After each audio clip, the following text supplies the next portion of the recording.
Assalamualaikum warahmatullahi wabarakatuh. Saya Inkisya Fedianti dengan NPM 2306243100. Pada video kali ini saya akan membahas tentang klasifikasi subjek pajak penghasilan di Indonesia untuk memenuhi mata kuliah PPH-UP. Selamat menonton. Apa itu subjek pajak PPH? Secara umum, PPH atau pajak penghasilan memiliki definisi sebagai jenis pajak yang dipungut atau dibebankan atas sumber penghasilan atau pendapatan yang diperoleh wajib pajak pribadi ataupun badan dalam 1 tahun pajak, baik yang diperoleh dari Indonesia ataupun yang diperoleh dari luar negeri. Sementara itu, pengertian dari subjek pajak PPH adalah pihak atau orang yang memiliki tanggung jawab atau kewajiban dalam membayar, menyetor, serta melaporkan pajak penghasilan atas sumber penghasilan yang diperoleh, atau juga bisa dikatakan subjek pajak PPH ini merupakan wajib pajak yang memiliki kewajiban perpajakan atas pajak penghasilan PPH. Sebagaimana yang dimaksud dengan wajib pajak PP, penetapan status tersebut harus dilakukan subjek pajak yang memang dinyatakan memenuhi syarat secara subjektif maupun syarat secara objektif. Sebagaimana wajib pajak dengan mendaftarkan diri kepada KPP, Kantor Pelayanan Pajak, sesuai dengan domisili wajib pajak yang bersangkutan guna mendapatkan nomor identitas atau NPWP, nomor pokok wajib pajak, sebagai langkah awal dalam memenuhi kewajiban perpajakannya. Terkait hal tersebut, adapun beberapa pihak yang menjadi subjek pajak atas PPH, di mana subjek pajak PPH tersebut terdiri dari individu atau orang pribadi, warisan yang belum terbagi, badan atau organisasi, hingga bentuk usaha tetap BUT. Dasar hukum subjek pajak PPH. Semua hal yang berhubungan dengan perpajakan tentunya memiliki peraturan ataupun ketentuan hukum sendiri.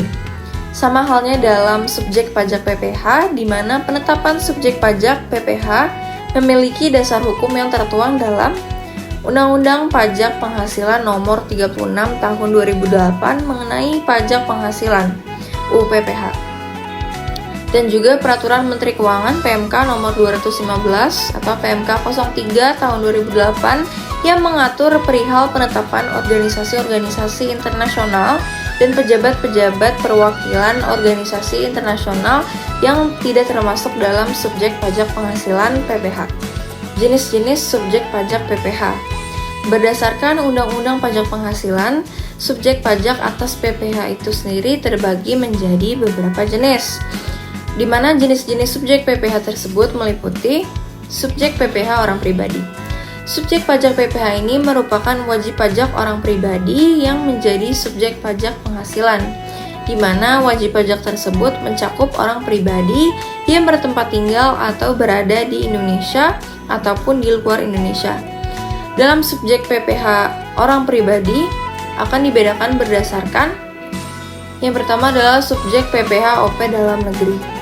Pada kategori subjek pajak penghasilan OP dalam negeri ini merupakan seluruh warga negara Indonesia WNI ataupun warga negara asing WNA yang memperoleh pendapatan atau penghasilan dari Indonesia, dengan catatan WNA atau WNI tersebut bertempat tinggal atau berdomisili di wilayah Indonesia selama lebih dari 183 hari dalam jangka waktu 12 bulan atau setahun.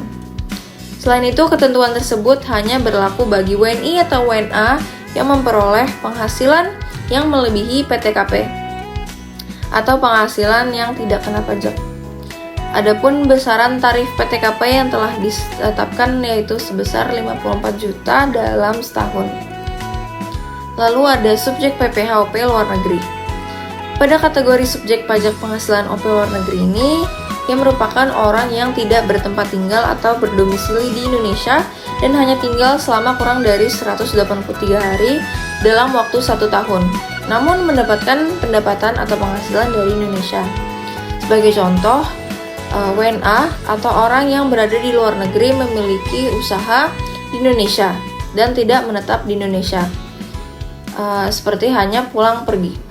Termasuk juga orang yang menerima atau mendapatkan penghasilan yang berasal dari Indonesia ataupun melalui bentuk usaha tetap BUT di Indonesia. Lalu ada subjek PPH warisan yang belum terbagi. Merujuk dalam Undang-Undang Pajak Penghasilan Nomor 36 Tahun 2008 UPPH, sebagaimana yang dimaksud dari warisan belum terbagi adalah sebagai subjek pajak PPH atas pengenaan pajak terhadap penghasilan yang berasal dari warisan tersebut. Dalam hal ini dapat dikatakan warisan yang ditinggalkan oleh subjek pajak dalam negeri akan dilanjutkan oleh pihak yang berstatus pewaris. Sebagai contoh, warisan yang masuk dalam kategori ini adalah gedung, kantor, rumah, ruko, atau sejenis properti lainnya yang berpotensi menjadi sumber penghasilan atau pendapatan. Untuk pelaksanaan kewajiban perpajakannya akan dilakukan oleh wajib pajak yang menjadi pelaksana wasiat, pengurus warisan, atau juga disebut ahli waris. Subjek PPh Badan. Subjek pajak PPh Badan ini merupakan wajib pajak badan yang menjadi subjek pajak penghasilan. Sebagaimana yang dimaksud dengan badan adalah orang ataupun modal sebagai satu kesatuan, baik yang melakukan kegiatan usaha ataupun tidak melakukan kegiatan usaha. Badan di sini beragam bentuknya, mulai dari firma, koperasi, perseroan terbatas (PT), kongsi, CV, hingga perseroan sejenis lainnya. Subjek PPh Badan juga sama dengan orang pribadi, yakni dikategorikan berdasarkan dalam negeri dan juga luar negeri. Adapun ketentuan sebagai subjek pajak penghasilan badan yang terdiri dari badan yang didirikan atau bertempat di wilayah Indonesia, badan yang tidak didirikan atau tidak bertempat di wilayah Indonesia tetapi menjalankan kegiatan usahanya dengan bentuk usaha tetap BUT di Indonesia. Subjek PPh Badan Usaha Tetap BUT. Subjek pajak PPh ini merupakan subjek pajak PPh yang dikenakan atau dipersamakan dengan subjek pajak badan dalam negeri. BUT sendiri merupakan bentuk usaha tetap yang dipergunakan oleh SPLN, subjek pajak luar negeri, baik orang pribadi maupun badan yang melakukan kegiatan usahanya di wilayah Indonesia. Dalam hal ini, subjek pajak PPh BUT terdiri dari kantor perwakilan maupun cabang perusahaan, pabrik, gedung perkantoran, bengkel, ruang promosi penjualan, gudang, dan sejenis lainnya, bukan subjek pajak PPh. Dalam penentuan subjek pajak PPh tentunya terdapat pengecualian atau yang biasanya disebut non-subjek pajak PPh. Nah, beberapa jenis subjek pajak PPh yang dikecualikan adalah seperti kantor kedutaan atau sejenisnya yang bersifat sebagai perwakilan dari negara asing, konsulat jenderal dan sejenisnya, pejabat negara asing yang sedang melaksanakan tugasnya sebagai perwakilan konsulat ataupun diplomatik, organisasi internasional dengan catatan telah ditetapkan dalam keputusan Menteri Keuangan, perwakilan pejabat dari organisasi internasional, juga dengan catatan yang telah ditetapkan dalam keputusan Menteri Keuangan. Sekian sedikit penjelasan saya mengenai klasifikasi subjek pajak penghasilan Indonesia. Semoga video ini bermanfaat. Mohon maaf bila ada kesalahan. Terima kasih. Wassalamualaikum warahmatullahi wabarakatuh.